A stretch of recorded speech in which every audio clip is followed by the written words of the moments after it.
Sir Babar Azam की जिस तरह बात की है, बाबर आजम के आउट होने के बाद 18 रन्स पे 5 खिलाड़ी आउट थे और पेशावर की बैटिंग बिल्कुल एक अजीबोगरीब सी लग रही थी। और उसका जिस तरह मैंने पहले भी जिक्र किया, पोल खुल गया था और बिल्कुल इस तरह लग रहा था जहाँ पे खेलने वाला कोई है ही नहीं। देखिए, सबसे पहले मैं हमेशा से कहता रहा हूँ कि बाबर आजम जो है वो किसी भी टीम को लीड करेंगे, चाहे वो कराची से खेल रहे थे, अब वो पेशावर से खेल रहे हैं।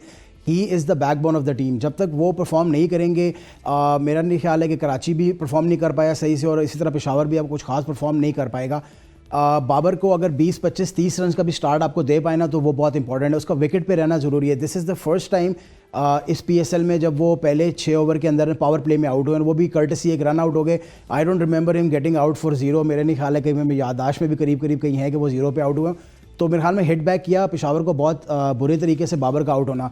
लेकिन आपने एक बात और भी देखनी है कि बाबर के आउट होने के बाद आपने देखा है कि किस तरह उनकी पूरी की पूरी टीम कैपिचुलेट हो गई है। 18 पे 5 6 ओवर में, मतलब ये तो ऐसा लग रहा था हम बांग्लादेश में खेल रहे हैं, क्योंकि उस तरह की विकेट ऑस्ट्रेलिया वर्सेस बांग्लादेश चल रही है। और एक चीज पर डिस्कस कर लेगा कि हारिस जो खेल रहा था, जिस तरह से पहले शॉट मार दिया आपने, देखिए मैं उसके एग्जीक्यूट करना होता है आपको इनिंग को लेकर। जब आपको पता है 2-3 आउट हो गए, तो आपने फिर back to back single double करने हैं, प्लेसमेंट करनी है, थोड़ा सा एक रुकना है, आपने गेज को चेंज करना है, क्रीज पे रह गए तो पैडल शॉट मारा उस टाइम पे आपने। बिल्कुल आप सही कह रहे हैं। लेकिन दिस इज हारिस ही रहेगा, वो इसी तरह के काम करता है। लेकिन मैं उसके लिए ना ज़्यादा मेरा पर्सनल ओपिनियन है कि मैं ज़्यादा कसूरवार ठहराऊंगा उसमें TKC को। कैडमोर ने वो जो पिछला ओवर, आई अंडरस्टैंड कि नसीम बहुत अच्छा बॉल कर रहा था, लेकिन वो अनप्लेबल नहीं था कहीं से भी। आपने जो पिछला ओवर पूरा डॉट किया है ना, उसकी वजह से प्रेशर क्या हुआ कि 3 ओवर में 3 रन, तो Haris had to do something. और हारिस बीइंग हारिस, उसने वही किया जो वो कर सकता था। बट माय पॉइंट इज़ के मुझे लगता है कि बाबर के बाद अगर कोई विकेट जो सबसे ज़्यादा नुकसान दे गई पेशावर को, वो रॉबिन पावल की थी।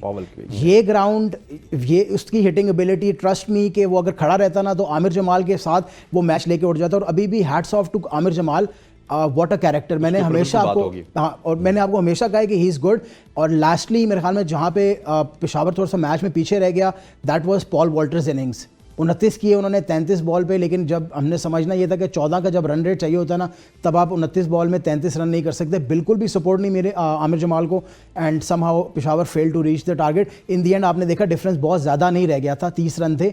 और वो 30 रन में से प्रॉब्लम मेरे समझ में 15 रन वो थे जो पॉल वॉल्टर से शॉर्ट आए आपको। और वो 30 रन फिर डिफरेंस आजम खान भी बताते हैं बैटिंग में, जो उन्होंने 14 बॉलों पर 29 रन किए हैं। ऑलमोस्ट 50-58 रन की पार्टनरशिप लगी दोनों बैट्समैन कॉक्स के दरमियान। वो रन थे क्रिएटिव जो बीच में